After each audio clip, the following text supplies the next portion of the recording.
stunning shots, right? All with this tiny piece of tech. So I've been using the DJI Air 3 for around 6 months, and I'm literally dying to share my experience with this drone. Mine is a Fly More combo kit version, which to be honest is kinda expensive, but how do I tell you that buying this drone has been one of the best decisions of my life? Stick around, and let's start with the design and build quality.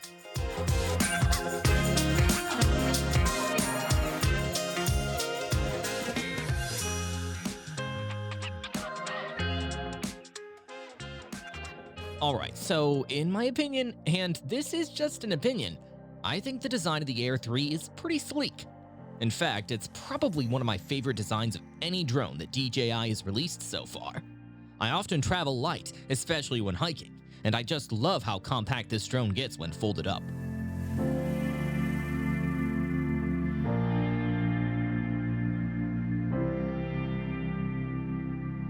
But there's a concerning fact about this drone. It's 720 grams, heavier than most drones in the mini-series, but lighter than the Mavic 3 models I've flown in some windy spots. And guess what? It stayed stable. But because of its weight, there are a few more flying rules to keep in mind, which I've had to work around. You know what I also need to work around? Wondering why you are not pressing this button? You do that, and I get instant motivation to make better drone videos with all those cinematic shots. So please get subscribed, and let's get straight into the camera.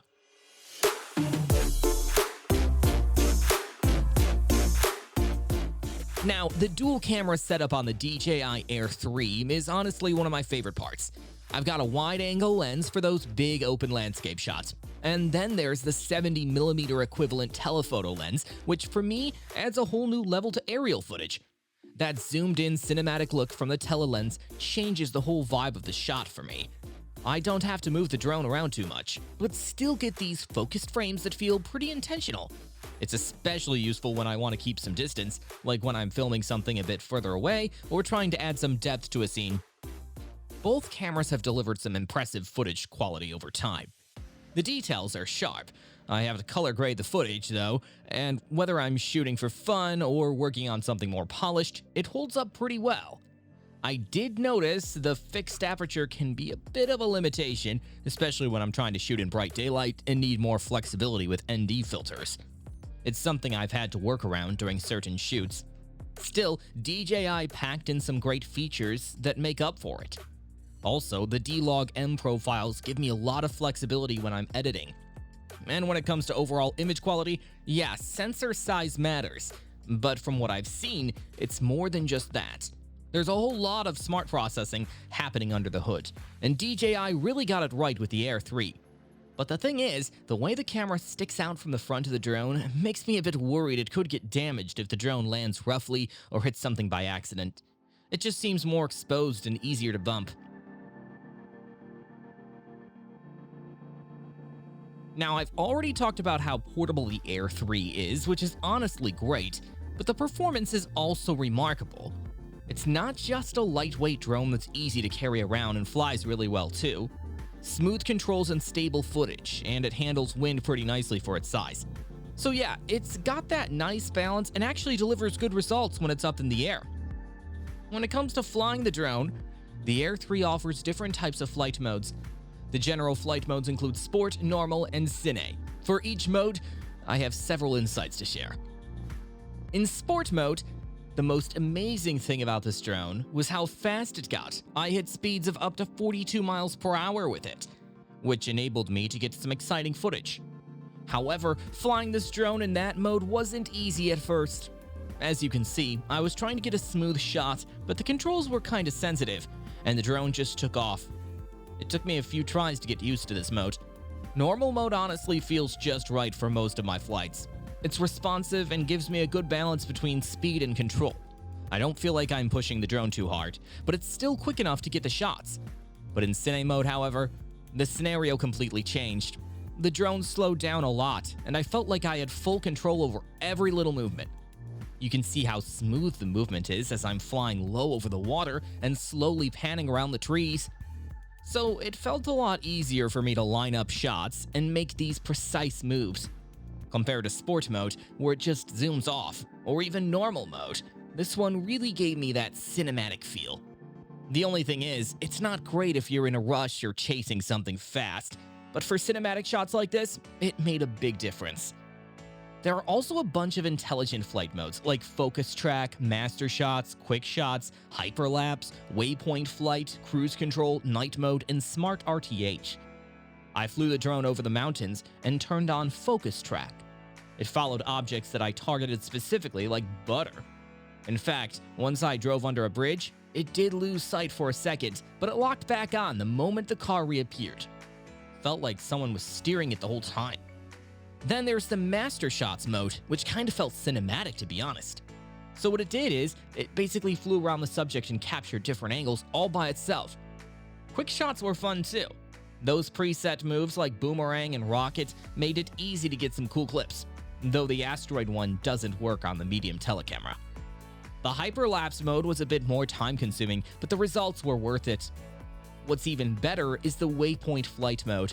I just set a few points on the map, and trust me, this little thing nailed it.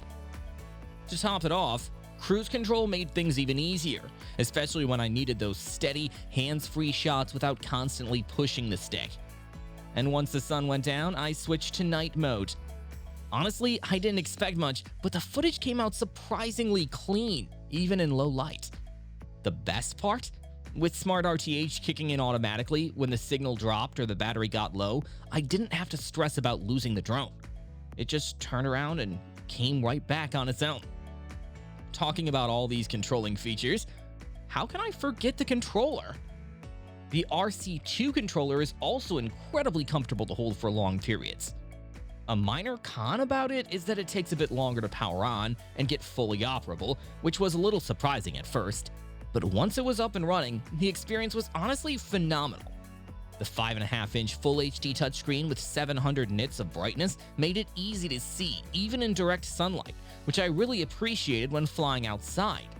However, I've noticed that while the nifty bypass setting smoothens flights around obstacles, it slightly increases the risk of collisions.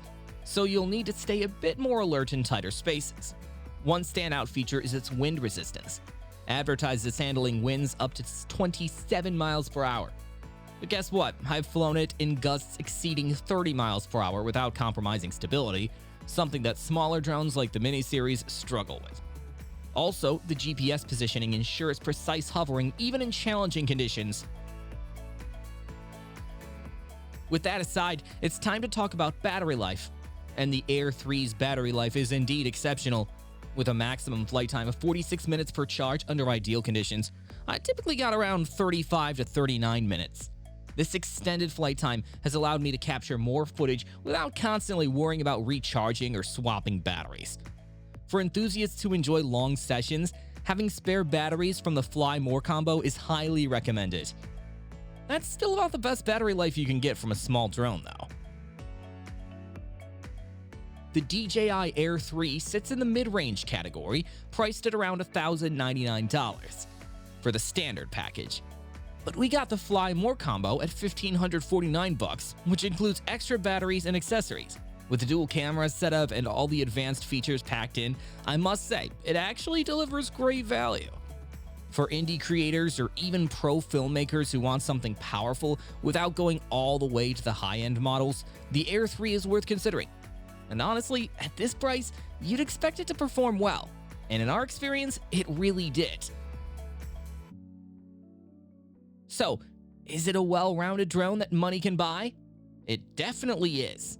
With its dual camera setup, long battery life, and smart flight modes, it's perfect for capturing stunning footage.